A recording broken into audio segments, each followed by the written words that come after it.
thank you so much for having me with you guys tonight. Thank you so much. All right. Good morning. Come on, good morning. Mas malakas dyan. Good morning. Alam niyo ba, kailangan natin ipakita sa buong mundo.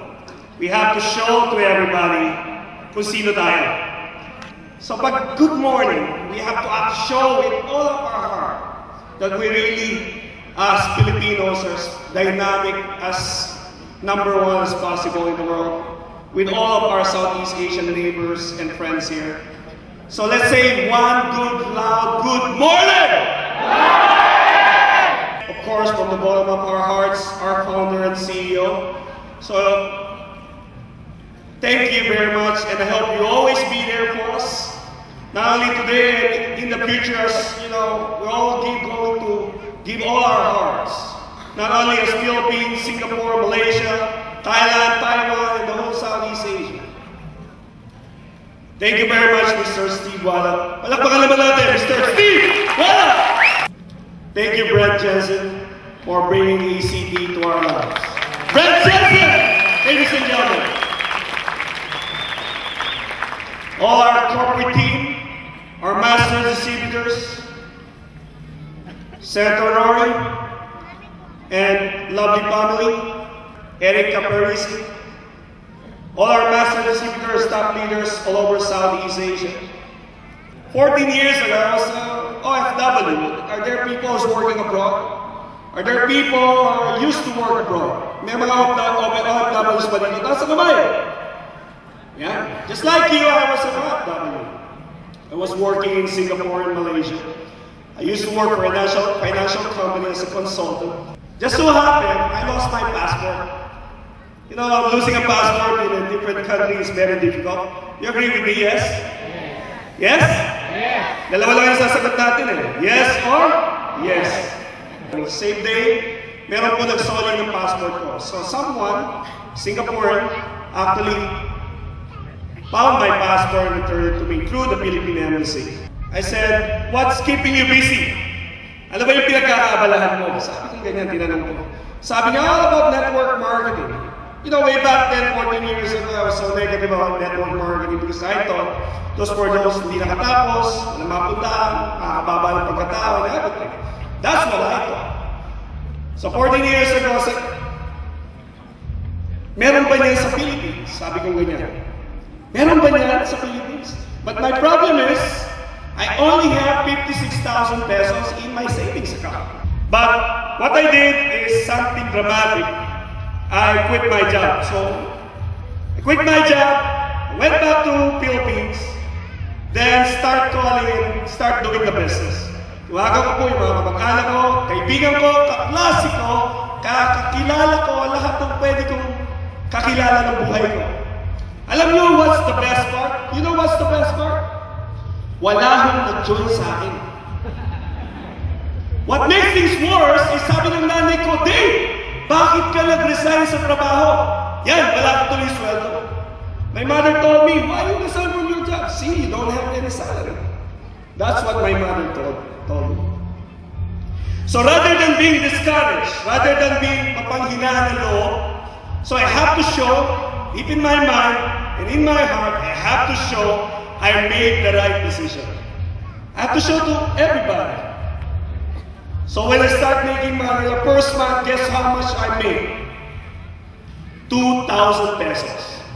Start growing from 2,000, 5,000, 7,000, became 21,000, became 50, 100, 300, 700, million, few millions, and more millions.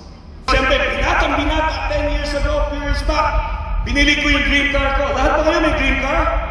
You all have dream car? Ang hindi sumagot, walang dream car, hindi kayo magkakaroon ng car, puro dream na lang. So, just like you, I bought my dream car, from Makati, diretso ng Binyan, Laguna, doon sa San Antonio, sa Garcia Subdivision. Sabi ng nanay ko, my mother told me, Dave, kanino yung BMW na yan? What? Who? That BMW? I said, Mommy, of course, Mommy na, siyempre, BMW na. Yan ang nabili ko, Mami, sa aking business. You know what my mother told me? Buti na lang, Dave, nag-resign ka sa trabaho. Good thing, Dave, you resigned from your job. Somebody asked me, go to public service.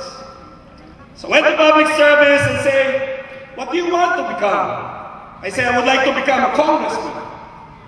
Just like Congressman, my good friend, Dan Fernandez. Come in as a board member. Alam niyo yung board member? Yung bukal, hindi yung kalbo. Board member means state legislator. Sabi ng mga kababayan ko, Dave, bakit ka nagmamadali? Bata ka pa, wala. Hindi ka kilala, wala ka na yung Nicole. Kulelet ka sa survey. And besides, may kalaban kang artista. Sabi ko, bakit artista rin naman ako? Rapper pa nga. Kasi alam niyo ba, may poster, kamukha raw ni Andrew E. Sabi ko naman, dami naman magiging kamukha ng poster ko. Si Andre pa. Pwede naman si Jet Madela, kaya si Coco Martin. So I became Lieutenant Governor, acting Vice Governor of my province. Not because of something else, because I owe to this industry, is because of this wonderful industry called network work. I wish my parents could see me now. I don't longer have parents. They passed away more than 4 or 5 years ago. I love them so much. I owe to them. I thank them for what great opportunity, and who am I and where am I right now is because of them. Ano iniisip ko? To become number 1. Ang iniisip ko lang, manalo. Ang iniisip ko lang, makuha. Nothing is impossible. Wala naman ako malaking pera at that time. Pero paano ko nakuha? Kung kaya ko, kaya nyo rin. Kung nagawa ko, mas kaya nyo magawa. And that's the truth. If I can do it, you can do it too. You can even do it better. You know what's good about ACT? It bridges the gap between employment and unemployed. Dito, mga kaibigan, here at ACT, an average person can actually become a better person. Dito sa ACT, ang ordinaryong tao, maganda ang laban. Dito sa ACT, ikaw mismo maganda ang laban mo dito. You have a greater chance to succeed. We have a very successful system. All you need to do is follow the system. You don't need to reinvent the wheel. Hindi mo kailangan isipin, all you need to do is follow it. Huwag niyong hayaan na ang bagay na kahit wala kayo, sasabihin niyo na maging hadlang para kayo at makuha ninyo yung mga bagay na gusto niyo. Tandaan ninyo, huwag niyong paghihinayangan at kahit wala na nga tayo, ba't manghihinayan pa tayo, eh wala na nga. Dapat mas matapang ka, dapat mas palaban ka dahil wala ka na nga. Ibig sabihin, pag ginawa mo to, magkakaroon ka. Do not hesitate. Kung ano yung ginawa ni Dave Almarines, kaya nyo rin gawin. So dito, magkakasama tayo. We are in the business of people helping people. We are in the business of yourself, but not by yourself.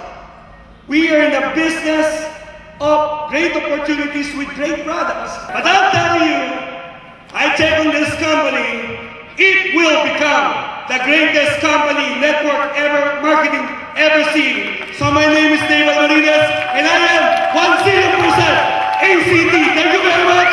God bless.